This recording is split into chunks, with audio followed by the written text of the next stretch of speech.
Many moons ago. All right, Mike. Pull it together. I mean, it's already going. We've been going for almost 10 minutes. Holy shit. All right, I'm here. Okay. Hello. Let's go. Hello, everyone. What's going on? Hey, guys. How we doing? Welcome to Podcast in the Sky with Diamonds, episode 2. Holy shit, we made it. We made it. Living the highway. Barely. I mean, we'll see what happens after this Thanks one. for turning over to side B on the cassette. We're happy to have you here on side B, where all the stuff we want to be on here that the labels didn't want on here gets put. Exactly. It's as the kids say, Lit. Or my... Okay. All right. So today, Hello, children. So today we're going to dive a little bit into rock and roll history and tie it into what our favorite rock stars are doing today / what bands we think are probably the most important in terms of the transformation of rock as it was in the 60s. We're going to talk about some of the greatest producers That's true. to ever walk the earth. Producers are so Shout important. out Rick Rubin. Shout out Rick Rubin. Dude, I was just going through Rick Rubin's discography, and we'll get into it in a little bit. Holy fucking shit. Yeah, He's guys. done a lot of shit. Rick Rubin has done some shit. I had to tweet at him yesterday because Rick Rubin, sponsor us. I feel like every time I watch a Rick Rubin interview, I'm blown away every single time. He's such like an empathetic, intelligent, and talented individual. Like his, Is he the one with crazy hair? I feel like he has like last time I remember seeing him, like he had like crazy hair. he has like this one giant bald spot on the top of his head, but like right at the crown, he still keeps it long. So like, Excuse me while I Google image Rick Rubin. He's a scary looking motherfucker. Scary looking dude. And there goes our sponsorship with him. I would not, Rick Rubin, I still love you, but I would not want to meet Rick Rubin in a dark alley. Have you seen him today? He'll start playing He's Rain all, in Blood by Slayer and He's all salt and pepper shot me now. up. Yeah. He's good though. He's dope. He's probably the greatest producer that we've seen, at least. I He- mean, the albums I listen to all the time. Are No, I in think his in wheelhouse. terms of producers, Rick Rubin is definitely in the top 3. Dude, Oh, they're okay, now I see. yeah. Now, I was thinking yeah, of someone else. Yeah. Okay. yeah. No, that's Rick Rubin. So yeah, should we just? So everyone that's listening to the podcast, if you don't know who Rick Rubin is, just Google him, and then you'll understand what I'm talking and about. also tweet at him. He's more than likely been producing an album you've listened to at least more than once. I'll list Oh, off. for I sure. took screenshots. I'll list them off. We'll later. get into him. Rick Rubin is gonna have like a whole 15 minutes at the Little end of the teaser. episode dedicated to him. Okay, so why don't we just jump right in? Go ahead. Yes. Okay, You do it. brief recap from episode 1. Just to reiterate, when we talk about rock, we basically mean popular music, because that's what it was referred to in the 1960s. You know, what we call pop, they used to call rock and roll. It's not just one thing. It's more of a blanket term that kind of covers almost every music genre. Yeah. That we have today. It Mhm. basically created a bunch of little love babies. Lots of love. Subgenres. On subgenres. It's- Marvin Gaye starts playing. I was hoping more for some careless whispers, but that's just me. I love Careless Whispers, Why don't we have both? especially from you, Andrew. Guys? That's for after the show. I'm feeling some Podcast in the Sky After Dark. real chemistry happening over there. Bonus Woo! episode. A little more than just chemistry. More That's some right. human anatomy can be Oh my god. Anyway, to keep us back on track, if you know where to look and how to look, it's really easy to trace a line from rock and roll in the 60s to Bruno Mars today Of to course. the Arctic Monkeys Beyonce. today. Beyonce. Yeah. Oh, yeah, for sure. Basically, rock and roll gave teenagers their first avenue for self-expression and self-exploration. So in essential, it was the first counterculture. Those gosh darn teenagers. I know, with their bubblegum And- pop. And their cellular devices. Oh, sock hops. How dare they? So I don't remember if we talked about it last episode or not, but I remember I remember going off on a small tangent about how this was like the first time in America teenagers as we think of them today were like actually a thing. Yeah, teenagers were actually teenagers. Was that a thing we did last episode? Or? Yeah, it was. I mean, Or was it? Who knows? Who knows? You guys tell us. Tweet at us and tell us if we talk. We don't listen to the episodes. No. We're just gonna go with it. Yeah, exactly. Yeah. It was a conversation at one point. Yeah, basically, the TLDR, in case we didn't do it, Favorite phrase. is first time in really American history that teenagers existed, because like the middle class was now like a thing. So Yeah. you like had disposable income, and teenagers could like buy cars with radios in them. Then they listened to rock and roll on the radio and all that fun They stuff. got all sexed up. Yep, they got all sexed up listening to that devil music. Exactly. Basically, the too long didn't read of America in the 50s, minus like the racism and all the bad stuff. Yeah. But we won't get into that right now. No. Parents thought it was bad then. They That's yes. That's a different podcast. So, basically, to give you guys a good quote, Little Richard once said, "The blues had an illegitimate baby, and we named it rock and roll." Amen. Which was coined actually by disc jockey Alan Freed. He was the first person to coin the term rock and roll, which was black slang for Doing the deed. having the sex. Having the sexual relations. I did not have sexual relations with that woman. Shut up, Bill Clinton. Sponsor us. And Monica Lewinsky, if you're listening. Yeah, I mean, we would love to have the both of you. Let's have him on the podcast. Come on the show. Screw music. Yeah. Let's just... No, Bill Clinton can come on the show and play his saxophone. Oh, that's right. Oh, That's- shit. God. Oh, my God. Oh, my God. Okay. Bill slips those shades on. Game over, baby. He can play Careless Whispers like we just talked about. It's all tying in. Look at us go. Doing a podcast. So between 1949 and 1954, the black and white musical traditions kind of cross-educated each other. If you want to go with the actual definition of rock and roll, they had the sex, and then created the music that we know and love today. Not one person started rock and roll. It was literally a movement. Like, it was a cultural revolution. It was a black and white alloy made up of artists like Muddy Waters, Ray Charles, Chuck Berry, Fats Domino, Elvis Presley. There you go. Fucking hell. Elvis Presley. I ain't little but a hound dog. No. Jerry Lee Lewis, Johnny Cash, Sam Cooke, B.B. King, and a lot of Motown, which eventually led to the birth of classic rock and roll bands that we think of today as being the front runners for the rock and roll sensation. Motown was a little bit of its own thing, but It had a lot of influence, though. Oh yeah. I don't know. Maybe it's just me like thinking. I'm gonna have to side with Andrew on this one. Maybe that's my own Shocker, write it down. I'm thoughts, siding with him.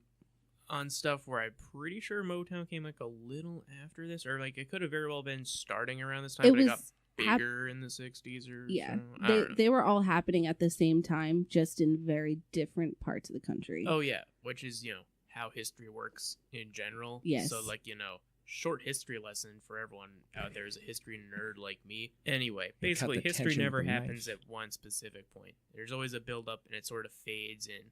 Right. So everyone knows. So when you think of like when we talk about music, we'll talk about like maybe the 50s or something. Then we start talking about the 60s. It's not like in 1959 suddenly 50s style music just like stopped on New Year's Eve like a minute before midnight, and then suddenly the 60s everyone was listening to hippie music.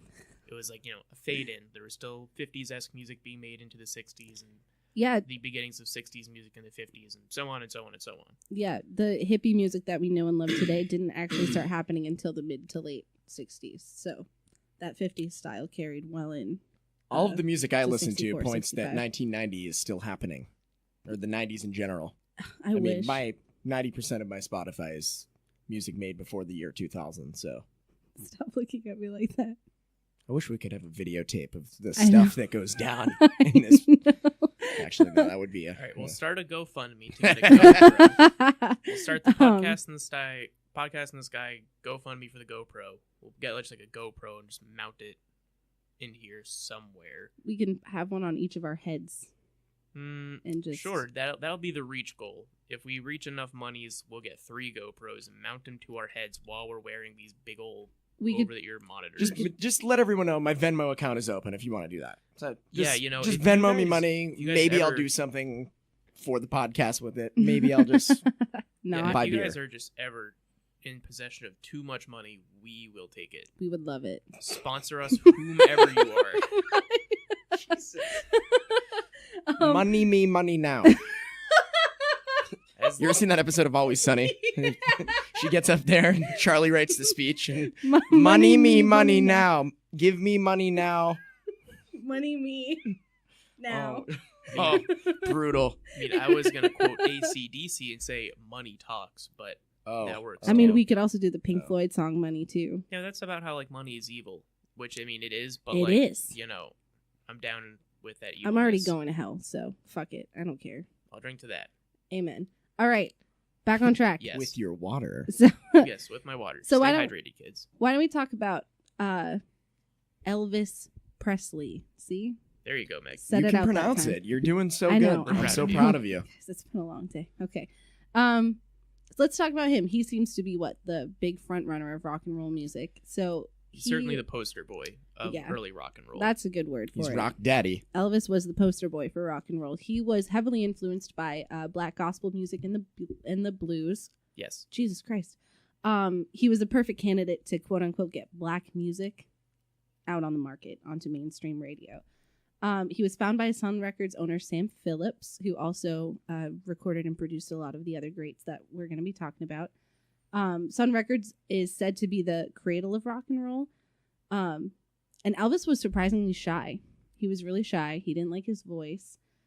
He had a hard time coming out of his shell. So Sam Phillips kind of had to. Much like all of us here in the podcast, hearing ourselves recorded for the first time. So Ugh, weird. I don't know how you guys are listening still. So These people sound terrible. I know. Who in their right mind would subscribe to such Jesus. an amazing podcast? Which you can find us at various podcast locations at Podcast in the Sky with Diamonds. Shameless plug. Love Shameless it. plug. One of Okay. many.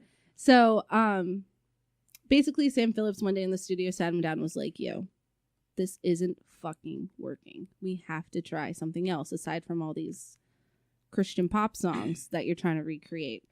So he went back in the booth, and Elvis came out with That's All Right Mama, which today is probably still one of the most popular original rock and roll songs. Insert clip of that song here. That's all right, mama. That's all right with you. Great cover. Thank you. Here we go. On point. Thanks. I watched Walk the Line a Yep. lot, and Yep. that song is in there. As it should be. Elvis was really humble for being such a superstar that he was. He never took the crown of being the king of rock and roll. He would always deviate to talk more about his admiration for B.B. King, Ray Charles, and he influenced John Lennon, who you wouldn't have expected to be such a big Elvis fan. I'm shocked by that. I remember you telling me that. And I was Yeah. like, really? How is that? John was completely obsessed with Elvis. He's quoted as saying, before Elvis, there was nothing. I love that. And back after his uncle died, he had his aunt take him out to get him a guitar because he wanted to start playing that sort of music. And then he started dressing up like one of those teddy boys with the slick back hair and the tight jeans. John Lennon did this? And the leather jacket. Oh, yeah. Yeah. Pics or it didn't happen. Okay.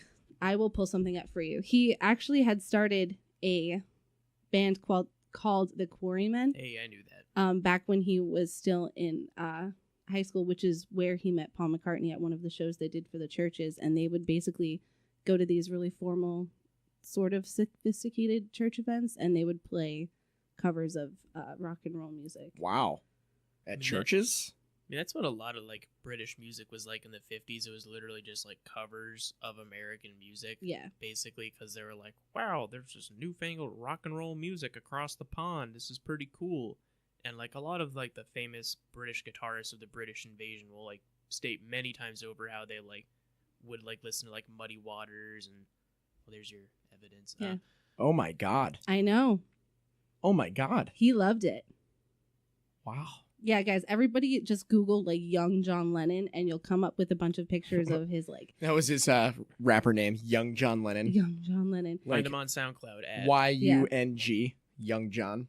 Yeah, he always had the cigarettes and the leather jackets, and that's how they originally dressed when they were playing at the Cavern and in Hamburg.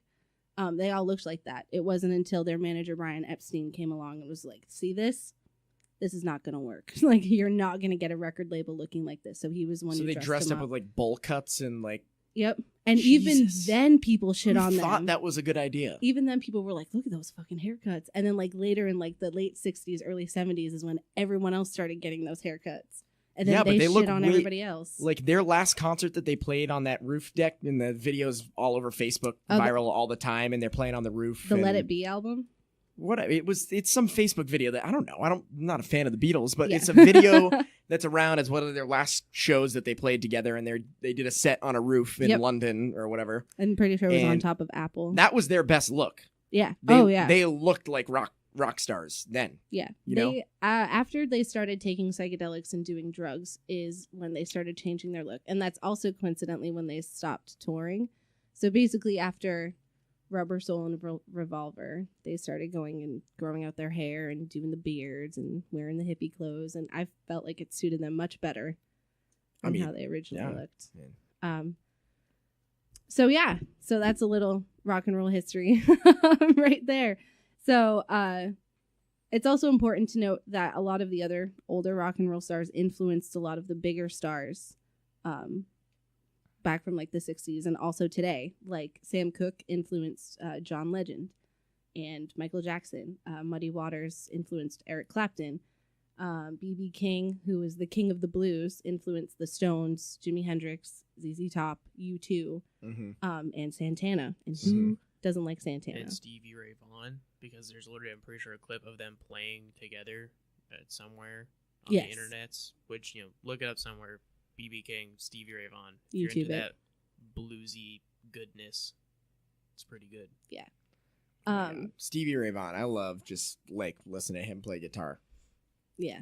Like, just unreal. John Mayer posted an Instagram about Stevie Ray Vaughan today.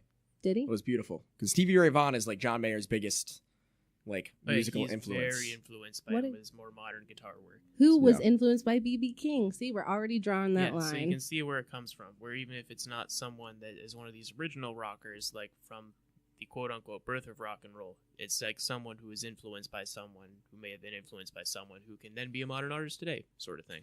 Yeah, exactly. Just to prove to you guys that Elvis really wasn't the first person to get a #1 rock and roll hit, I pulled up some Billboard charts. The #2 record on Billboard charts of 1950 was Fats Domino's "The Fat Man." In 53, it was the original version of Hound Dog by Big Mama Thornton.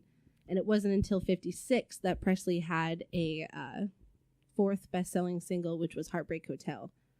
And then the #11 song that year was his cover of Hound Dog. So, wow. Yeah. Dope. Let's not forget.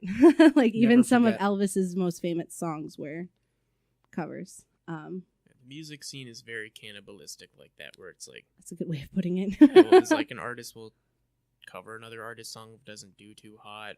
I mean, like, a lot of, like, super famous songs are covers. Like, what's the one I was thinking of?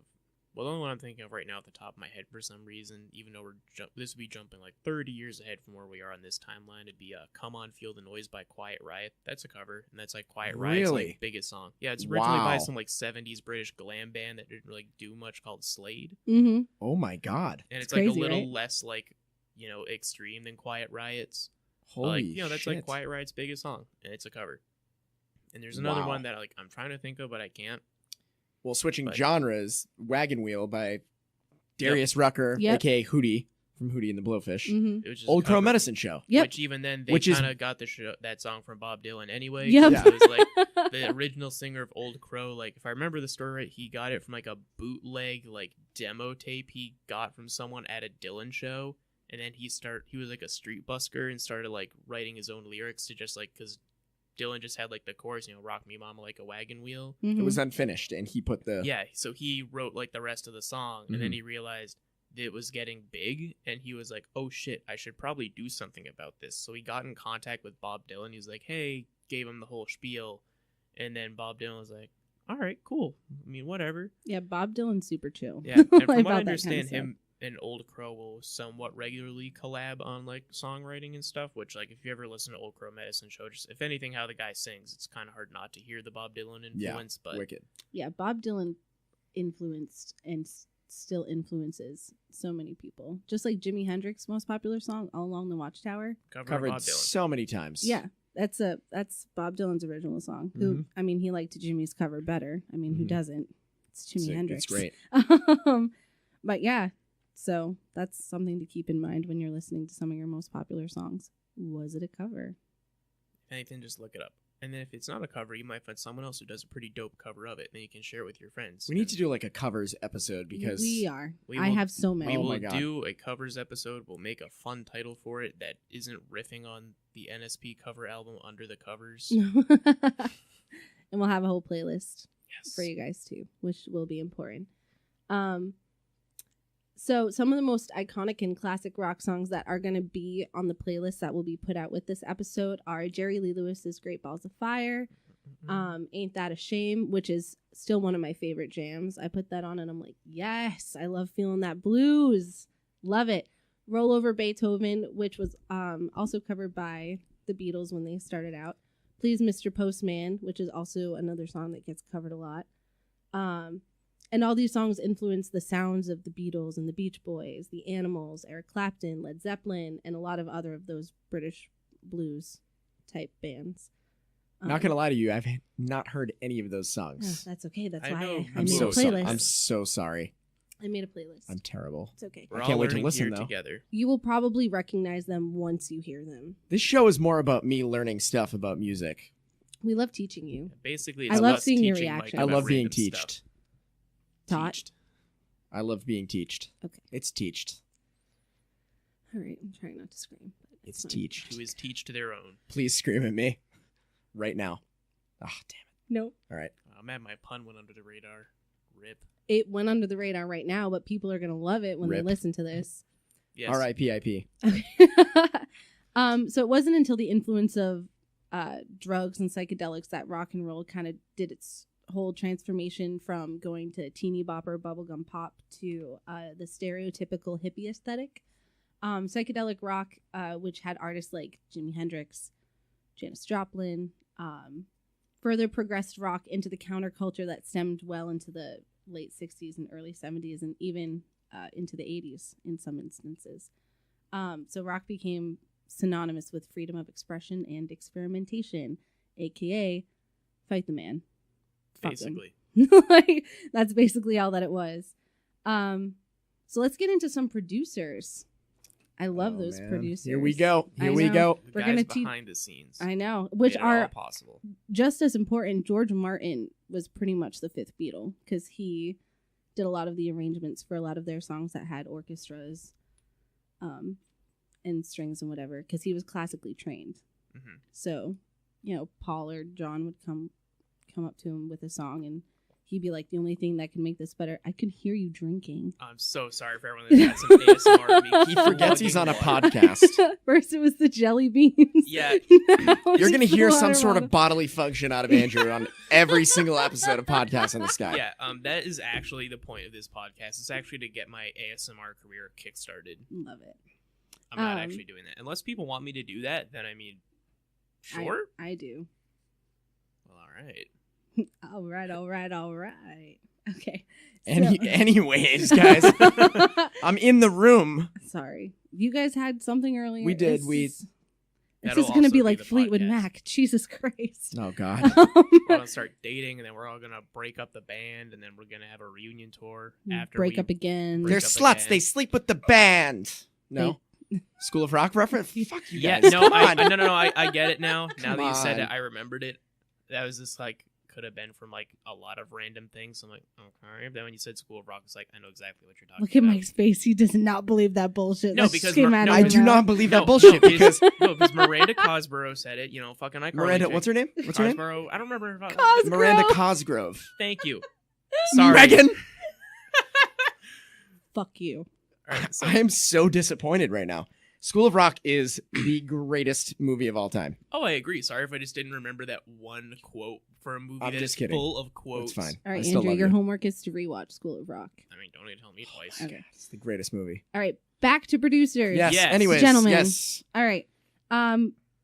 I felt like George Martin and Phil Spector were probably the two most influential ones of that early rock period. You told me you to had talk some good about. Phil Spector stories. I want to Oh hear my about a little bit about Yeah, that. Phil Spector is a very interesting dude. Just lay it on me. I want to. So like he was immerse known, myself. at least as far as from what I recall, like he was like naturally like a pale dude. Yeah, he was like this tiny, frail looking motherfucker. Like he would dress like in like all black and look just genuinely creepy. There's nothing Yeah. wrong with tiny, frail, Oh no, pale-looking motherfuckers. no, like but you not- wouldn't looking at him, you wouldn't expect. Him to be this guy. Yeah. Yeah, and then he's pale, he's tiny. He would dress kind of creepy. His last name is Spector, and so he was definitely supernatural with all Didn't that he, fucking like, get skills. burned at some point, like scarred the f out of his face. I don't remember. I'm gonna look at my phone. They didn't talk about it. in This episode is sponsored by Wikipedia, where we get random facts on the internet. Wikipedia so sponsor much us. information. Yeah, please Wikipedia sponsor us. Just put our name in the little thing whenever you go on there, and it's like, can you give us 50 cents? It's like, actually, can you just give Podcast in the Sky Diamonds 50 cents? Yeah. That'd be great. So I'm pretty sure the name of Phil's first band was the Teddy Bears. I think, Okay. if my memory serves me correctly. Okay. But he came up with what is known today as the Wall of Sound, Which is very cool. which is also called the Spectre sound. Okay. It's it's a musical production formula developed and produced by him. The intention was to exploit the possibilities of studio recording and creating an unusually dense orchestral aesthetic that came across well through radios and jukeboxes of the era. Spector explained in 1964, I have a whole quote,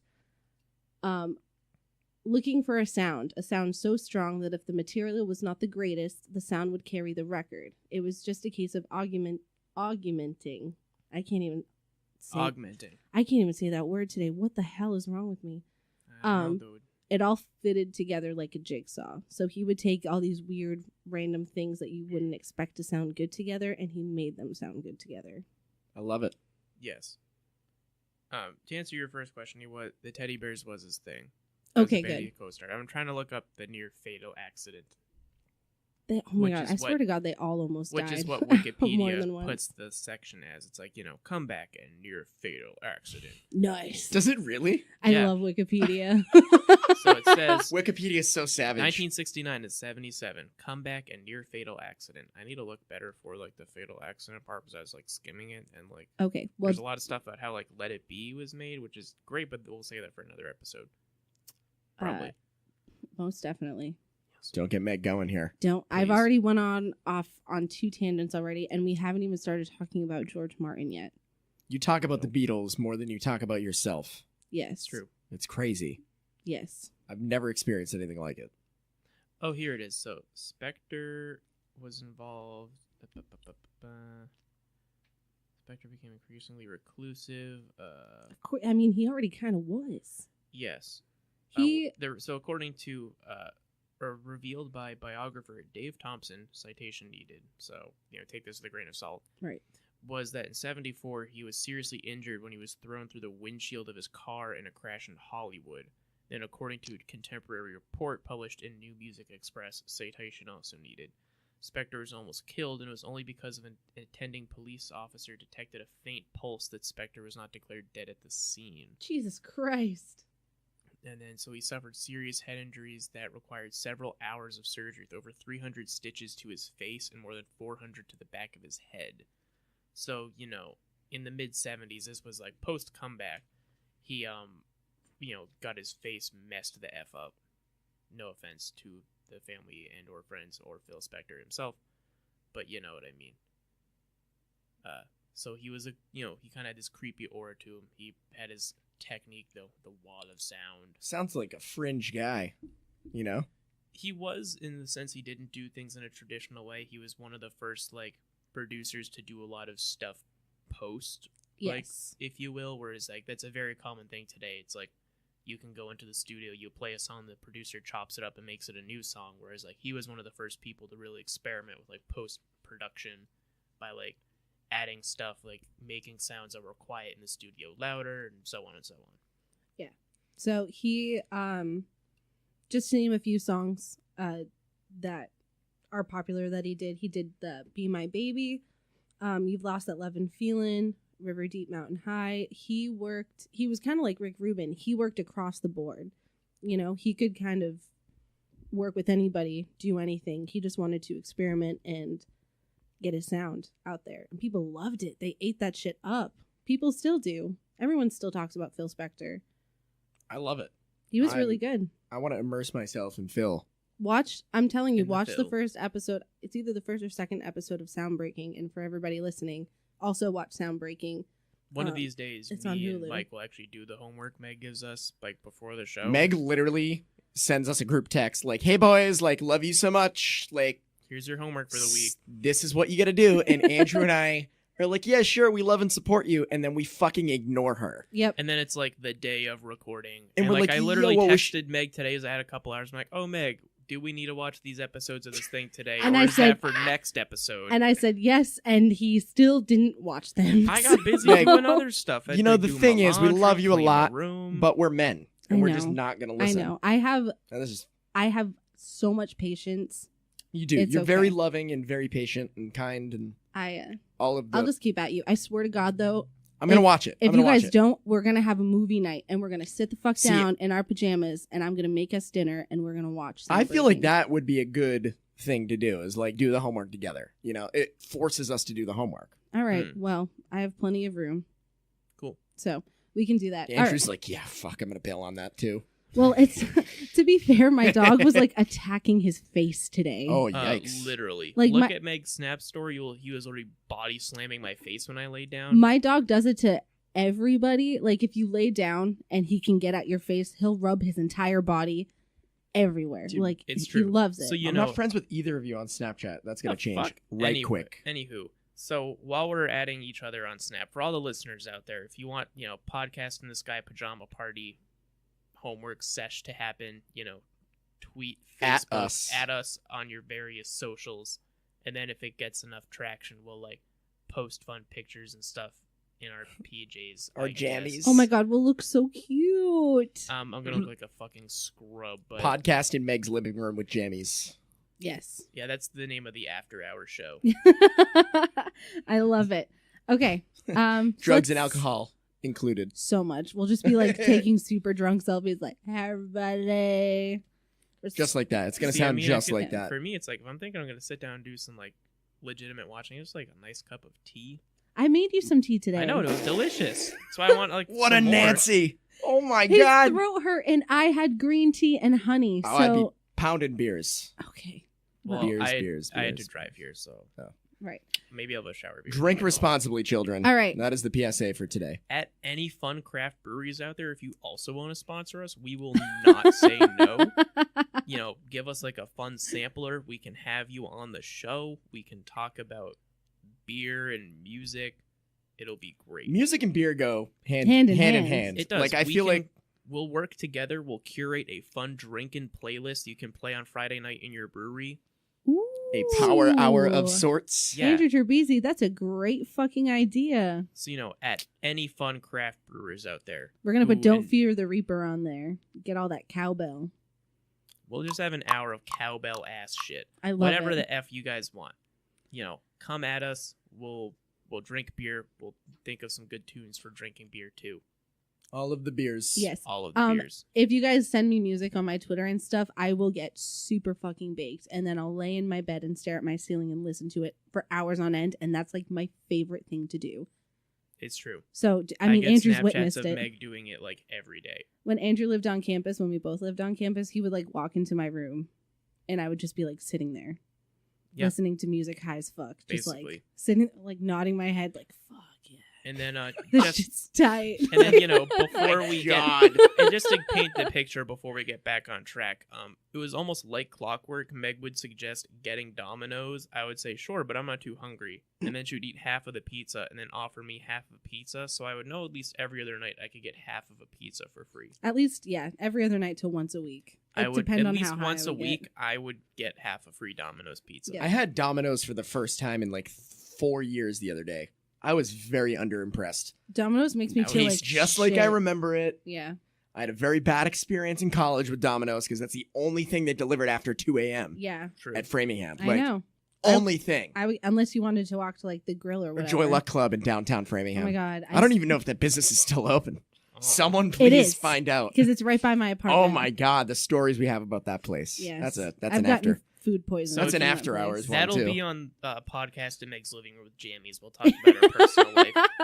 Yeah, we'll use like a shitty microphone, and you guys are just gonna have to deal with it. It's actually going to love be a it. microphone, like a little like children's toy microphone fed into an old 8-track tape player, and we're only going to release it on limited runs of cassette tape. So for all the people out there who still have a 1992 Toyota Corolla, you can listen to it. Guess what, friends? You're in. Okay, so back to producers. Let's talk a little bit about George Martin, Yes. who just died within the past few years. R.I.P. One of the most brilliant minds to bless the music industry. Honestly, he was the only person to take in the Beatles. They were shot down by every single record label they walked into. I love stories like that. Yeah. When a band just gets shut down and then they just go. Isn't that hilarious though? Everyone was like, "You're not good, fuck you," and they turned out to be the greatest rock sensation. Well, a lot of that Asterisk. has to do with the producer too, because they. Oh, asterisk you. If you guys couldn't tell, there's a strong Beatles versus not Beatles dynamic between two of our co-hosts. And by that, I mean the two co-hosts that aren't me. But a lot of the reason that these bands get picked up by these random producers, they see something in them and they're like, yeah, I think I can make something out of this. Which, like, you know, I guess if you think of, like, you're in the shoes of a producer, like, yeah, sure, I'll throw these guys a couple bucks. And then if it goes somewhere great, I'll make more bucks. If not, oh well, I'm out a couple bucks. Which is kind of exactly what happened with the Beatles. You know, John didn't even play the guitar properly until they were, like, in the studio. He was playing with like 3 or 4 strings, and like George Harrison looked at him and he was basically like, "Bro, what the fuck are you doing?"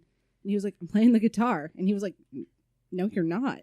Oh yeah, Because like when they went to Germany, like that's when like the story of like Paul McCartney's like famous like violin style bass is like back then those were like super cheap shitty ass basses, and that's all they could afford. Yep, he bought one. It was from like a department store, because back then you could buy like guitars and shit at department stores like Sears and such. So like the German equivalent of Sears, he bought this Hofner bass, which is the kind of bass that he plays, and now it's like synonymous with the Beatles and with Paul McCartney. And now those Hofner basses go for stupid money because they like were barely made and people want to sound just like the Beatles. Yep. So I mean, Paul McCartney's guitar skills are pretty good. Oh yeah, I not subtracting from that. I was just trying to paint the picture of them being like, you know, for best case scenario, ragtag group of musicians that went on to fucking take over the world. That's exactly what they were. When they started out playing in Hamburg and at the Cavern Club, they were literally living in a broom closet. Like, they couldn't wash their clothes, they couldn't take proper showers, they barely ate anything. They were just playing shows every single night. Basically, George looked at them and they didn't even know how a studio worked. They didn't know how to produce music. They barely knew how to play instruments. They were just really good songwriters. So George kind of took them under his wing and was like, "This is what we're going to do. But I'm going to work off of what you give me. And we'll go from there." And then they became one of the greatest innovators. So yeah, George had this background in sophisticated classical music, and he put that into rock and roll songs that people had never really heard before. He did it in Yesterday. He added the strings. He did it in Eleanor Rigby. He did it in Strawberry Fields Forever. Love that song. I know. It's one of the only Beatles songs I love, people. It's great. Little George Martin, Beatles history on Strawberry Fields Forever. So they didn't know, well, John didn't know if he wanted the band to be playing on Strawberry Fields Forever or the orchestra. They recorded it both ways. And John was like, "I don't know what I want," because they both sound good. And they tried putting them together, but the timing was off. So the song sounded like shit. So basically, George had the idea to slow down the orchestra to match the beat and the tempo of the band. And that's why it sounds kind of like distorted and psychedelic and has that. I love that. Yeah. That's so cool. Yeah, that's how Strawberry Fields Forever was made. And it's one of the most iconic songs of all time. Everybody Strawberry Fields Forever. Yeah. And John also hated his voice. Sorry, guys. That was terrible. John hated his voice. So if you notice in a lot of his songs, George had to overlay his voice more than once to make John feel better. So that's why it has like that wow echoey kind of second dimension to it. Dude, for as much as I hate the Beatles, you were like making a strong case for them. I know. I've done my research. Good for you. My dad was so against me liking the Beatles because he thought John Lennon was a dirty communist for whatever fucking reason. Shout out to Meg's dad. Yeah, shout out to Meg's dad. Love you, Kev. Kevin. Hi, Kevin. Also the most aggressive Facebook commenter ever. Yeah. Kevin Muse. Kevin, I don't know you personally, but I would like to. He literally comments the craziest stuff on Meg's obscure posts on Facebook, and I absolutely live for it. He's so sick I'm of my the shit. Kevin Muse biggest fan. My dad is on Facebook. So sick of my shit. It's fine. I've met Kevin a couple of times. He's a pretty cool dude. Yeah, we saw Spider-Man with him last summer. Good times. But yeah, he never wants to buy me any Beatles shit, so my mom will be like, "Hey, I got you this stuff," and she'll fucking like slide some documentaries and books across the table at me, like it's like a candy bar or something. Like, hey, look, yeah. he just slides you Beatles shit. Exactly. So also shout out to my mom for being such a bad influence in my unhealthy obsession with this band. I swear to God. So basically, both George and Phil Spector were really good at making these tiny moments and these tiny songs and kind of blowing it up into an audio experience. As any good producer should. Right. So they were like at the top of their game at all times. Let's talk about Rick Rubin, because I've been waiting for this. Do we want to get into Rick Rubin first? I kind of do. Okay, we can get into Rick Rubin. I kind of do. I'm always ready to talk about circling Rick Rubin. back to what I was talking about earlier. So I was like, I'm going to look up this guy's discography. And I was literally screaming. Blown away. You can ask Meg and Andrew. I was literally screaming reading this. Basically. Yeah. All right. By basically, Here's just a quick. I'm just going to read through the screenshots I took. All right. Slayer, Rain and Blood. Like that was the first one. I was like, holy shit. Dope. Like, I don't, I'm not really one of those guys that knows all of this stuff all the time. So when I look it up and I find it out, it's like, oh my God. You can see it in your eyes. Run DMC. Yep. He did 2 of them. He did the mixing on King of Rock, and then he did Raising Hell. Like, oh my God. The Beastie Boys, Yep. License to Ill. Oh my God. Yep. What an album. Oh my God. The Beastie Boys were literally like, we fucking love Rick Rubin. He did some more Slayer. He did Blood Sugar Sex Magic, the Chili Peppers. Unreal. Californication. He did Californication. Classic albums. What else we got here? He did a Mick Jagger solo album. He did Joan Jett and the Blackhearts. Incredible. Joan Jett. I'm just trying to give some quick ones. He did some Johnny Cash. Ooh, we'll talk more about him and Johnny Cash. He did AC/DC's Ball Breaker. He did Tom Petty's Wildflowers, which is like my 3rd favorite album of all time. He worked with the Dixie Chicks. He fucked with the Dixie Chicks. Yep. Rage Against the Machine. Yep. Macy Gray. Shout out to Macy Gray. Haven't heard her name since like 05. Like, holy shit. Rick Rubin should get his claws back into her. Oh, I'm just saying. Oh my God. He did a Neil Diamond album. He did Justin Timberlake's Future Sex Love Sounds. Yeah. Oh, have you guys, that is the GOAT of Justin Timberlake albums. Yes, it is. The GOAT. Like, so good. We love you, cover JT. To cover. But I love JT. Rick Rubin is literally all over the place. And when people are like, why don't you just stick to one genre? Like, why are you jumping all... And his response was, I just like good music. He did fucking Lana Del Rey's Paradise. Yeah. Like, this dude is just jumping all over the map. Does it all. I mean... Renaissance man. Come on. He is. If Rick Rubin was like, I want to work with you... Like, you work with Rick Rubin. He knows his shit. Yes. And he started in his dorm in NYU. He did the Avett Brothers. Oh my God. This is... He's good, right? I know. It's okay. Take a breath. So the Foo Fighters, Rick Rubin was in their documentary Back and Forth, which was when they were writing their Wasting Light album. Mm-hmm. Great album. And it was all about like his history with Dave Grohl and the band and stuff. And like the whole first part of the documentary is about Nirvana and Kurt Cobain dying. And Rick Rubin's like super involved in that. And that's like how I, like I said, I don't like get in depth like this into music and like who's the producer. I don't give a shit. Like if it sounds good, it sounds good. Like I don't give a shit. Oh, I love the producers. But like Rick Rubin though, like all of that, fucking I'm gonna respect the shit out of you. Do all that, Rubin. Yeah, like I'll care now. Yeah, because I saw all that. So unreal. For any of you who have or have not watched soundbreaking, they do this segment at the end of one of the first few episodes where they talk about how Rick Rubin basically breathed life back into Johnny Cash's career before he died. He did his last album, like his self-entitled album, Cash or whatever, which was backed by Tom Petty and the Heartbreakers. That was the band that was on the album. Yeah. Rick Rubin was like, hey, you want to come do this thing with Johnny Cash? And Tom Petty was like, fuck yeah. Like, come on. And before then, Johnny Cash was playing at like a dinner theater in Southern California. Like, that's how low he had gotten. Yeah. Like, he had been busting out album after album in the 80s and the 90s, and people just weren't biting. Like, country music wanted nothing to do with him anymore. So he was like, he resorted to playing at these dinner theaters. Wow. Yeah. And Rick Rubin was like, no, we're not going to do that. Like, you're far too important. Like, you're an incredible musician. Let me help you. So what he did was he took Johnny Cash and they went into Rick Rubin's living room and they would just have a tape going. And Rick Rubin would have him play songs from his childhood when he would be picking cotton in the cotton fields. So he essentially wanted to get him back to his roots, so he could find that like passion and fire in him again. And Rick Rubin was blown away by all the history that Johnny Cash was feeding into him. And that's when he brought in Tom Petty and the Heartbreakers. And then Rubin had him cover Soundgarden's Rusty Cage.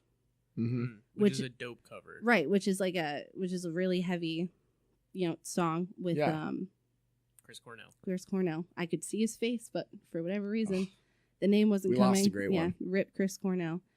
And Johnny Cash listened to it, and he looked at Tom, and he was like, people are going to be so mad about this, and I love it. So he covered it, and it's an amazing cover. And he also did Hurt on that album, too, which is now one of like the most iconic covers to date. Unreal. So God bless Rick Rubin for bringing Johnny Cash back to life. And he passed away in like the early 2000s or whatever. And it was amazing. He's still a god down south, though. Like, still, he has his own museum, and like, I mean, he's still revered as like the greatest country musician of all time. And he's got his own wing of the Country Music Hall of Fame, and then he has another separate wing about his friendship with Bob Dylan. Like, guy is iconic. I can't even believe that like people weren't going for him for a few decades. Like, it's Johnny Cash. Like, yeah, but people didn't care. It's just one of those things. I'm sure like care. When music changes, that's what these bands go through. People grow out of them, and then they'll come back and do their farewell tour, sell tickets, and then they're good for like another 2 albums, and they do another farewell tour, and it's just a cycle. It's how music is, and it's shitty that music's like that. Ugh, makes me so mad. So, whatever. So there's some Rick Rubin. There's a modern producer for you that brought a little gem of the past back to life. Bless up. We love you. So now that we're talking about Rick Rubin, let's talk about the transformation of rock and roll. Yes. Okay. Into what it is today, how it transformed, who's leading the pack. Andrew, I can't. It's just like habitual because this is in front of my face. I just want to like. I thought you were just like really roaring to go. I mean, I'm roaring to go too. I got my notes still. All right, you want to take the lead? Yeah. Well, that's like you should sit facing forward and then talk out of the side of your mouth like I'm doing, and I'm still I feel like I'm having a conversation with Meg, and I can see the both of you very well from how I am. I'm just an angsty sitter, so like I like to move around a lot, and then when I know I need to be talking into a specific part of this one little like black cylinder in front of my face, I need to be like, oh, I need to move this so I can be heard. We hear you. We hear you. As long as the listeners can hear us when you subscribe to us at Podcast in the Sky with Diamonds on your various social medias and podcast platforms. Yes. Shameless plug. All right, Andrew, let's get us started. What happened to rock? Where is it? All right. What is it? If you ask me, rock will always change if you look at what people define as rock over various decades and such. There's always a different sound to it. So, if you compare like 60s rock to like 80s rock, you're going to be comparing like, stoner music and hair metal and glam rock, but also the beginnings of like metal. But then if you compare like 70s music and 90s music, you're comparing hard rock to like grunge and so on and so forth. So if you ask me, rock is like always around, even though, all the gray beards today on every guitar forum ever. So, shout out to the gear page. There's like at least a thread a day on there that will say like, oh my god, rock and roll is dead because of blah blah blah blah blah blah blah. And it's like, sure, your idea of rock is dead, but which brings us back to the media's idea of rock, which is what defined it for so many years. So when you have this like set definition, if you will, of what people think rock is, and a lot of people latch on to what they think is rock because it was around for them in like their formative years. Nice burp. Thanks. I hope there's some good audio of me. I heard it. Great. So you guys heard me glugging water and burping up Chick-fil-A. This is the Andrew. This should be the name of the episode. The Andrew bodily function episode. Like, Jesus, dude. I love it. Between the mic fiddling and the burping, the water guggling, this is just Andrew fucking up the audio episode. It's okay. I can finish it. I can fix it in post. Great. Awesome. All right. Comes back to the Phil Spector. She'll put little cute noises in there, like Tweety Bird and I hope so. Weird shit. But I can't even anywho, whistle right now. so like if you ask me, rock is never really dead. It just goes through changes and cycles. You know, might have a different coat of paint. It might be unrecognizable to some people who listen to rock like maybe even a couple years ago because it doesn't sound like what they want it to sound like or what they think rock sounds like. Because if you think about it, like, you know, if you grew up with like rock in the 70s and such, then like you're gonna think rock needs to sound like rock from the 70s. So if you hear some modern rock that might do things a little differently, it might use like sampling and like synthesizers and stuff, you're gonna be like, oh my gosh, this isn't rock and roll, and so on and so forth. So if you ask me, it never really went anywhere. It's just, you know, it's changed. It's evolving just different. It's evolving. It's like one of the laws of science, you know? Energy can neither be created nor destroyed, just transformed. Exactly. It's kind of what happened with rock, you know? It's transformed, and even if you don't like what, you know, popular rock is today, what's beautiful about living in 2018 is we are like, despite what you think of maybe popular music in 2018, we are living in like a musical renaissance. We are. It's awesome. Yeah, because of like the internet and social media, you can find someone somewhere on the internet, whether it be SoundCloud or Bandcamp or what have you, making the kind of music you want to like find. It can be some obscure ass fusion of two non-cohesive genres, but someone in their basement decided, you know what, I want to put new metal, funk, and spoken word together and see what happens. Honestly, you just have to go looking for it. You can't be afraid to dig for it. Like, when I get super high and listen to music, I'll go balls deep in a Spotify search. Mm-hmm. And I'll dig up so much shit that I never thought that I would be into or never thought that I'd listen to. Mm-hmm. And then I'm obsessed with it for like 3 weeks. That's the thing that I love so much about Spotify is they do the, you know, Discover Weekly stuff. Yo, my Discover Weekly this week, fucking on point. Yeah, I love it. It's like the best way to start your week. It's like, okay, Spotify, fuck me up. Like, yeah. Like, let's go. Like, I want to learn some crazy shit. Like, that's how I found Ripe. Shout out to Ripe. They fucking rock. I've been in They showed up on the Spotify Weekly or whatever the hell. I've been emailing them. Oh my god, they love them. They're the nicest dudes. I met them at Ocean Mist, and they're awesome. I know. They're like because such of Spotify. That's how I found them too. Yeah, they're just such to incredible earth. Musicians. Yeah, but like that's how I found them, and it's awesome. Like I went up and I was like, yo, I found you guys on Spotify. Like this is I'm seeing you 2 weeks after finding you on Spotify. This is awesome. Also, we're going to their show in October. Yo, everyone should go to that show. It should be a Podcast in the Sky with Diamonds like meetup with everyone. Northampton? It's in Northampton at Pearl Street Nightclub. Seen them there. It's awesome. Yeah.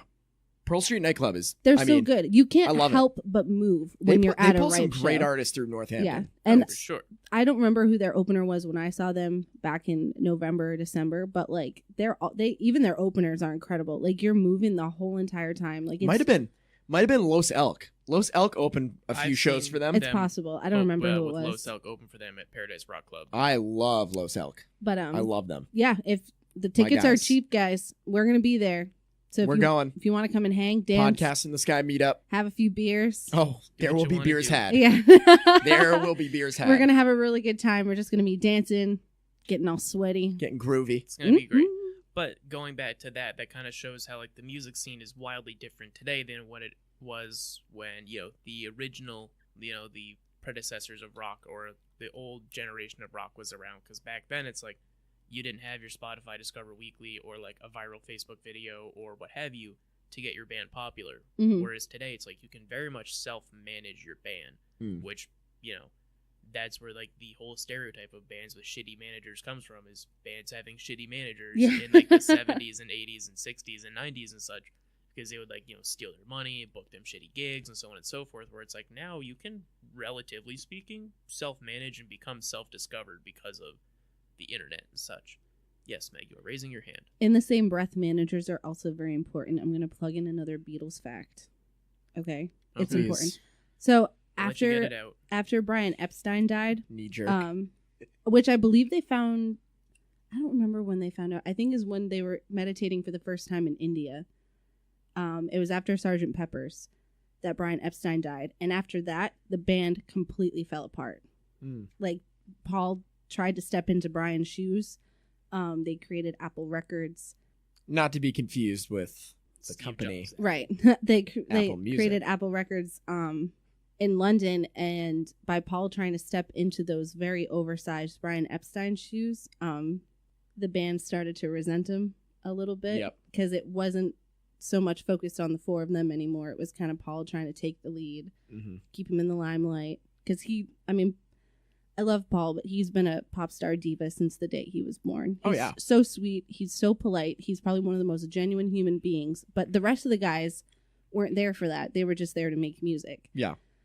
So, yeah, managers are important because then bands fall apart. It's a good third party. Oh yeah, it's they good. certainly are important. It keeps them level. If anything, it just shows how like, easy it is to, in a sense, maybe not like the level of fame of an old rock star, but you can be a band that isn't featured on the radio or any top 40 charts or anything, but you can still sell out big venues. I mean, Chance the Rapper, Yeah, right? Chance the Rapper. He's independent. He doesn't have a label. He's or independent, anything. but I mean, he's on like the radio and such. I think I don't really listen to pop radio. He's doing a movie that's coming out at the end of the year. No.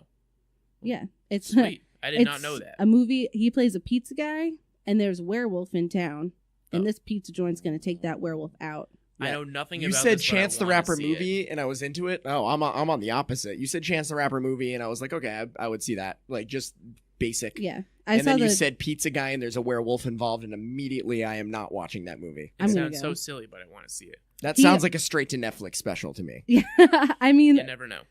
It looked a little tacky on the commercial, but he's But maybe funny. that's like the vibe they're going for. I don't know. So I mean, just to do a modern plug into the independent. Yeah, but it shows that you can be independent. You don't have to necessarily have a record label or have all this money invested into your band to throw out a record label to then throw out radio stations. You can make it big because someone posts a video of you guys tearing it up at a live show on Reddit or whatever. And then it gets YouTube. Or YouTube or whatever. Someone posts a video on Even YouTube that ends Facebook up Live on Reddit and or shit, Facebook Live or Twitter or whatever. It's like you can get discovered because one of your fans posts a video of you playing some shit on whatever social, and then that blows the hell up. And that wouldn't happen before. Granted, it's a much, in some senses, quicker 15 minutes of fame if it's not capitalized on right. Right. But at the same time, that's something you wouldn't have happen before. There wasn't anyone with a cell phone at one of Led Zeppelin's early shows before they got big posting on a Facebook saying, yo, these guys are really sweet. You guys should check them out. Yeah. Speaking of Spectre from earlier, I was just doing a quick Google search because I was going to mention that I think it's cool when bands start their own record label. Yeah. Right? So Kings of Leon started their own record label in 2009. Mm-hmm. So I was like Googling it because I wanted to make sure I got the facts right. And my boy Spectre has produced for Kings of Leon. So now I'm a big Spectre guy immediately just because he's You would died. never know. That's why you have to look into the producer history, Michael. I got to start. I got to get on the train. You have to. I mean, the name Spectre, it's spooky. He's a spooky guy. He's got those mystical rock powers. It is almost fall, so it's almost time to get spoopy. Spoopy. Let's get spoopy, I was gentlemen. just trying to find the name of the friggin' boys. label, but yeah, that pretty much sums up my rant of where rock is. It's like there's certainly popular bands out there still making hella good rock and rolls. You have guys like the Foo Fighters and Greta Van Fleet and the Sheepdogs and so on and so on. The Black Strokes, Keys. the Black Keys, Mhm. Jack White, whatever the side project Jack White's doing. Arctic Monkeys. I love Jack White. Cage the Elephant. Cage the Elephant. All those guys. We could keep going on. Yeah, honestly. there are certainly great rock bands out there. Beck is still really important. Oh yeah, It's like they're Beck is still super important. You kidding me? He's in his own renaissance on his own. Remember how pissed they were when he won Album of the Year a few years ago over Beyonce or whatever? It's like, come on, just like, I get it. Beyonce's a queen. She had a fantastic album, but like, it's Beck, man. Well, that's because Kanye West is like mentally unhinged. Ugh. You know what? Which, like, you know, I'm gonna come out and say it. I'm also a Beyonce hater. Are you? I'm gonna piss off a lot of my friends, and I am so sorry that I've never admitted this to any of you. But I am not a Beyonce guy. For me, it's like I understand why. I think there's so way too much hype with her. Way too much. I understand why she's very likable. Her music is very approachable. She's beautiful. Yeah, it's like, you know, she has a great voice. Yeah, she's a good voice, and she does all the fun dancing and stuff. So, like, you know, I get why her music is popular. It's just not my cup of tea. Yeah, and that's my thing too. I get that she's a package, and she's got this whole thing going on, and she's more of like she's more than an artist in my eyes. She's like a brand, kind of like she is. It's like it's a golden standard as a pop artist to be compared to Beyonce as a female pop artist. Yeah, right. I mean, she's also you know how like I was saying, but I'm just not into the whole, you know, Lemonade and Watermelon and whatever, all the crazy Beyonce I've shit. Been drinking. The Bayhive. I've been drinking watermelon. I'm not into it. Like it doesn't do it. Like I sit there and I'm like, I mean, I just feel that way about a lot of music that's on the radio. Anyway, I do too. Like, it's catchy. I like moving to it. I like going to the club and listening to it, but I can't sit. But then there's some stuff on the radio that I'm just like, I'm gonna immerse my entire body into this. Yes. Like, I love it. Like, you know, when Greta Van Fleet started getting big and like people started listening to them on the radio, they were like, "Holy shit!" Like, well, everyone online gives them flack because everyone's like, "These guys are just like Led Zeppelin." It's like, cool, dude. I mean, Led Zeppelin definitely influenced them, but so didn't like the Grateful Dead and Fleetwood Mac. Oh yeah, and like they'll admit, they've admitted that they are influenced by Led Zeppelin and all these guys, and it's like, of course they were. Listen to their lead singer. Yeah, they have that Zepp sound, but like for me, it gets annoying when all these people are like, these guys are sounding too much like Led Zeppelin. But these are like, if you ask me, like the same people who like when you for whatever reason are reading YouTube comments on a music video on YouTube because you're bored. And you see the people on like a Led Zeppelin video on Face or like YouTube, like, man, we need more music like this. If you ask me, there's like the same guys, which brings us full circle to what we were just talking about. They're like, man, rock and roll is dead because the rock and roll I like isn't around anymore. And I hard eye roll so bad. Yeah, because they're like, well, okay, first of all, if you're in comment sections on YouTube videos, you have a fucking problem. Like, if that is how you're spending your time by putting down someone else's music, like trolling the fuck out of them. Like someone else put their heart and soul into making this song, and you're gonna just go fucking troll them in the comments of a YouTube video. Or they'll passively That's how you're aggressive spending do it. 20 minutes of your life trying to come up with something witty to get 151 likes on someone's YouTube channel. Good for you. I can't even tell you the last time I went on YouTube and cared about reading any comments. You gotta get those fake internet points. That's what it's all about. It's ridiculous. Stupid. But yeah, I think in terms of a more traditional classic rock and roll sound, Greta Van Fleet's pretty much on it. But they make it, I definitely see the older influences, but at the same time, it's hard not to. Well, yeah. And I mean, they're young. They're young too. So I have said this, they're going to lose that at some point. They're going to because change. It's just the way record companies are now. There's a like record companies, if you're part of them, they'll friggin' own you. They'll turn you into this. They're going to turn into it. They're going to lose that. But it's great they were experiencing it, and they're experiencing all of that now, because I think that's what we need in music, is that, you know, we need that old sound to come back, but they're going to lose that at some point. And I hope I'm wrong. I really hope I'm wrong. I hope this is the most wrong I've ever been in my life about something, but I have a feeling that, I mean, it's they're going to sell out, and it's not going to be their fault. I mean, it sucks. I always talk about how artists sell out and like, okay, they suck now because they don't sound like they were. And it comes back to my point. I'm the textbook guy. You're the troll. I'm the troll. I just don't go in the YouTube comments and do it. I tell friends about it, you know, whatever. But like, it's really strange to see them go out in such a bang right off the bat with their style, because usually, let's take for instance, I had this conversation a few weeks ago. Lady Gaga, like she started out making music and having this really strange persona that was really getting people's attention. It was what people really wanted to hear. Like, they were instant radio classics. And her latest album, Joanne, completely stripped down. Like there's almost no auto-tune on her voice. It's so raw. It's so natural. And I feel like that's her settling into the sound that she was supposed to make and that she wants to make, you know? I think it's 2 years ago I gotta go listen to this Gaga album. I haven't. It sounds like my cup of tea. My friend put it on for me. Clay, shout out, my original husband. I love him very much. The OG. He played it for me and I was like, there's no way this is Lady Gaga. Like, this doesn't even sound like her. And he was like, but it is her.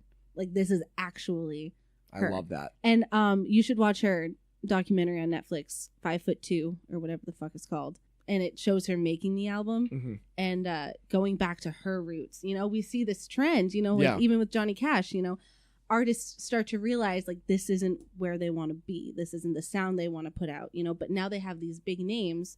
So people are going to listen to and respect their music. So she went home back to New York and talked with her family and dug up all this history and this research. And then she put out Joanne. And I swear, there's... I'm going to listen to it. I'm going to listen to it on my ride home Every tonight. Single song. That's what I'm going to do. It's a bop. I've already decided. It's really good. And it's so soulful. It's so soulful. I love that. She's an incredible songwriter. See, I want to see more artists do that. Start off like super like... And she did a song with Florence from Florence and the Machine. You want to talk about one of the most perfect singing voices of our generation. Oh my God. Florence Welch, 100%. Please at me on this. Please fight me. I'm ready to fight about this. She has an incredibly beautiful voice. Unreal. So yeah, definitely listen to Lady Gaga's album. Yeah, that's my argument. Everyone else with do that too. So I'm scared with Greta Van Fleet that they're either going to kind of do what Led Zeppelin did and mature more into their sound. Led Zeppelin did that. Led Zeppelin 3 was their acoustic album. I love it. Critics hate it. I like it. I like it because Immigrant Song's on it, and like there's like one or two other songs on it I enjoy. See, I like it because it's so different and experimental than what they did before. And the same thing with Fleetwood Mac's Tusk. Oh my! Oh. Do you know that they recorded that in Mick Fleetwood's bathroom? The whole album? A lot of the songs. Yeah, they would do multiple takes, like in his bathroom. He was like, "Guys, just bear with me. We're gonna do it this way." Well, I think Tusk was their most expensive project that they ever worked on as a band. It was and it took them the longest. They did it in his home. Well, and also Lindsey Buckingham was just like, yeah, this is the direction we're going. If you don't like it, then fuck off. Yeah. And then Stevie Nicks and him fought. I mean, they're always fighting, but it was just this rift. Yeah, so they recorded a lot of it in his bathroom, and even they felt really weird about it. It didn't have good reception when it came out, but now it's like a Fleetwood classic. Like, everybody loves Tusk. Tusk is a great album, and that's the album I was telling you guys the first night we got together. Yep. That's the album that Sarah's on. The song Sarah is, for those of you that don't know, there's a great Fleetwood Mac documentary on YouTube. I forget that. Its name's escaping me now. Just Google Fleetwood Mac documentary on YouTube and watch it. We'll find it and put it on our sources page on our website. Stevie Nicks talks about so after Stevie Nicks and Lindsey Buckingham broke up, she had a brief affair with Mick Fleetwood. They were together, and Stevie Nicks knew it, and she started to fall for him, and then Mick Fleetwood cheated on Stevie Nicks. Stupid move. With Stevie Nicks' best friend Sarah. This was pre-Tusk, and then they wrote a song. What? Why are you rolling your eyes? I know, I was laughing at Meg's womp womps. Oh, okay. Please continue. This was a very good tangent. But he fucking cheated on Stevie Nicks with her best friend Sarah. What a dunce. And the song Sarah, you gotta listen to it. It's a great song. It's awesome. I played it for you that night. It's one of my regular jams. Yeah. It's on the regular Fleetwood Mac. Yeah. playlist. I'm a very big Fleetwood fan. I saw Stevie in 2016. It was a year or two ago. On her last tour that she did solo. Was that it was interesting. I expected her to play a lot more hits, but she actually got up on stage and she, for 5 minutes, would tell a story about the song she was going to play, and it would be previously unreleased music. So she played songs straight from the Stevie vault. Yep. And then for her encore and shit, she did Go Your Own Way, Rhiannon, all the classics, and what have you. Yeah, but you got to think about it. She's on a solo tour. She's going to promote her solo music. I actually read a quote because I read an article about her where Stevie Nicks doesn't think she's a good musician. Stevie Nicks thinks she's a good songwriter. Really? Yeah, she does not think she's a good musician at all. I mean, she wrote that one song with Prince, though. I can't remember what it is off the top of And my head. her and Tom Petty were like BFFs. She used to yeah. show up to Tom Petty's house with a box of powdered chocolate milk mix. And she would make chocolate milk, and they would sit downstairs with Tom Petty and the Heartbreakers in his studio. And then they did Stop Dragging My Heart Around on Stevie's solo album. Oh, my God. And they just jammed. I love that song. She would just show up out of the blue. I love that it's fucking chocolate milk mix. I know. I knew they were like would hang out and shit, but the fact you just show up like, hey man, got some fucking Nesquik, want to make some music? Like, damn. Yep. And he'd be like, there's also a lot of drugs being thrown around back then, dude. You gotta think about that. Like, still. And he'd be like, let's do chocolate milk mix at a gas station sounds like a great idea when you're high as fuck. It sounds like a great idea. It sounds like all the time. Yeah, all I the could go time. for some I guess chocolate so. milk right now. Yeah, chocolate milk is I'm gonna go get it. the best. I mean, the gas Hold on, station guys. We're gonna pause for a second. Yeah, pause, and we're going to the gas station across the street from the studio to get some chocolate milk. But yeah, so I mean, shout out to Chocolate Milk for being there for some of the greatest songwriting. If we're gonna be shout out to chocolate real about milk. it, for all the brown cows out there. We please love you, sponsor True Moo. us. True Moo. The official milk sponsor of my childhood. I guess now that we're talking about Stevie's last tour, we can talk more about what the older artists are doing today. You know? Like Elton John's going on his quote unquote farewell tour, even though God knows probably another It's not 2-3 the last you'll years. see of him, folks. It's I not the know. last you'll see of him. He's just making money. Yeah, a lot of them. They'll do the And all of farewell you are tour. drinking the Kool-Aid, buying the $800 floor seats. Oh, it's Yep. the last time we're gonna see him live. No, it's not. No way. He's gonna miss it. I don't buy it. So it's like they do that. A lot of them end up producing themselves. They'll go on to like produce younger acts, records, or run studios, or they'll do like the Jimmy Page thing and go back into their vault and like remaster a bunch of stuff and release unreleased stuff, and then get sued by that band again because they think they ripped off Stairway to Heaven. Yeah. Again. I mean, they've been. They just released. I know we talked about. I talked about this with you guys last time, but last year they released a shit ton of Jimi Hendrix songs that no one had ever heard before. That's true. They're releasing the Prince vault. Yeah, that he has like the 200. Yeah. some odd I can't wait songs for in. that. It's gonna be amazing. That's gonna be fun. So yeah, even though like these artists are like in their old age and they're dead and whatever, people are still eating their shit up because like it's unreleased, rough cuts of their stuff, and they're amazing. The stuff I heard from the Jimi Hendrix on Spotify, Manish Boy, I was like, holy shit! Like, why have I gone so long without this? Oh yeah, it's really cool to listen to it, but I think that also feeds into sort of the problem that people have with modern rock music because they eat up so much like the classics Kool-Aid, like Mike just said, where it's like they get stuck on like this feedback loop of listening to like remaster after remaster or like unreleased material of like someone who's been dead for like ever. So like I think it's kind of feeds back into the problem of like people not liking modern music because like I don't have a problem with someone doing remasters and releasing unreleased material, but I think that can like create some of that angry angst people have about rock being dead because they're like, we got all this stuff that continues to come out year after year after year from like so and so who stopped touring like 30 years ago, right? So then I think people get all miffed because they're like, why can't new music sound like this? We still have all this good old music coming out. I mean, I get it as like one of those picky rock snobs. Like I've been there a few times, but you also have to take into account that the technology's changed, people's tastes have changed. Oh yeah, certainly. Like again, as culture progresses, so doesn't the music that's influenced by it. Oh yeah, I'm not saying it's a problem that it happens. I think it's a point to be raised when we originally started this tangent, however long ago we started this tangent about where rock is or isn't and so on and so forth. It's a point to try to bring it back. We can at least say, well, maybe that's one of the reasons people always bring up once a fucking day, like why rock is dead in their eyes. Oh, for sure. I get it. It makes sense, but oh yeah, we move on. We move yes, onward. we move on. You find newer shit, and then you listen to that cool shit. Plus, they're never going to stop remastering and re-putting that shit out because they know when they do, like, they're going to rake in millions of dollars because people are waiting in some, for like, it. Hilariously overpriced box set. You're going to get, like, a poster. You'll get maybe, like, a crappy t-shirt or, like, a hat. A repress on vinyl. Yeah, a repress on vinyl. A little tin box for the CDs to go in. Mm-hmm. Yep. Maybe a cassette. Now the cassettes are going to become... And the then, next wave. Coming back. Then, the bands are gonna like sit there like robots and sign a bunch of posters for it, and you're like, wow, I got this poster signed by fucking whoever. This is the best. Which is like why I'm excited that this year's Led Zeppelin's 50th anniversary, but I'm also not excited because it's just going to be so over commercialized instead of being what it's actually about. But that's good. Maybe if it's over commercialized, they'll get back together and fucking tour. I mean, I'm waiting. They're teasing us with it. And Robert Plant's supposed to be coming out with new music soon. If I could pick one band in the world, it could be anyone. Mm-hmm.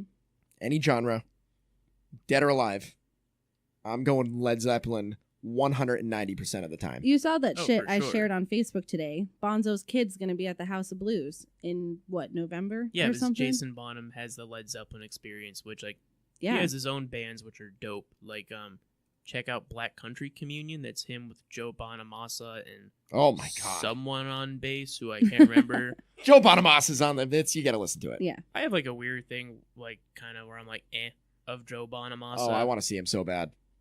For me, it's like coming from a guitarist standpoint, like he kind of annoys me because it's like every other day he's like, oh my gosh, like he's like those old, Oh my god. he's like those old people on Facebook that bitch him about rock's dead. He's like, like this is why rock sucks today, or like you need to do this, and it's like, Yeah, but he's in a position where he can say that. in a way, sure, but like I think he gets a lot of unnecessary hype. People like he's a great player, don't get me wrong, but I think people are like he's like the last greatest blues player ever. It's like, he's good. I think people just hype him up too much. That and he's like a huge gear snob, which like it's cool, and he like shows all like the crazy vintage gear he has because like everything he owns is vintage and tours with is vintage. But like he'll do this thing where he's like, Andrew just burped again. I did. He like released like a signature guitar pedal through whomever with like his own special circuit on it that he likes. But then like literally like within 6 months he talked about how like people who use pedals aren't real musicians. It's like, dude, you have like 2 or 3 signature pedals with your name on them. It's like he just like irks me in that sense where it's like, I feel like you're just like making noise to make noise. He's that outside of bitch. Kind of. He's that bitch. That's okay.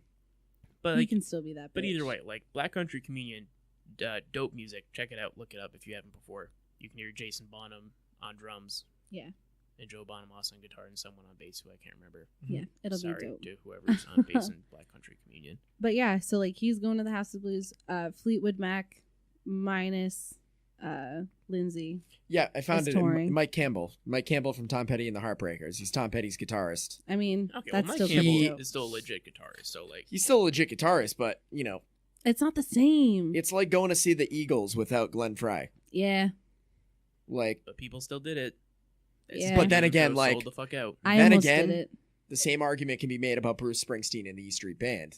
Going and seeing them without Clarence Clemens. I mean, you have to. Clarence Clemens Yeah. is dead and not around. And I mean, you have it's- to see the Eagles now. It's like Dead You and haven't. Company, Jerry But, like- Garcia is dead, but they still tour with John Mayer. It's cool. I mean, Dead and Company is pretty. I mean, it's just not. I mean, it depends on who. I'm very picky about the band's next move. Like, I wouldn't go see that. I saw the Eagles with Glenn Frey, right? No, it's Mm-hmm.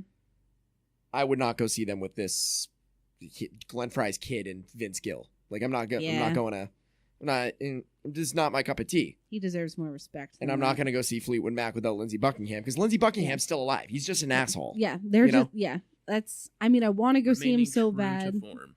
but like, Tickets are like $300. It's not even I the full know. band. I know, like, oh, fuck off. But yeah, and Paul McCartney's dropping a new album Mm-hmm. next month, Mhm. Egypt Station, and Mhm. his new bop, For you. "For You." Still an amazing It's a song. I think he's doing a mini tour in Canada No, dope. at the end of the year, and it's already sold out. Great White North. Because I was literally going to buy tickets and drive up to Montreal Ooh. to see him because that's how much I love Paul McCartney, and they were already gone. You could scalp last minute or something, like do Yeah. like a living on a prayer situation. Just go up there, figure it out. Yeah, bringing it all full circle to how this originally started, like, I'm going to say a solid hour ago, maybe, is Yeah. when this tangent Probably started.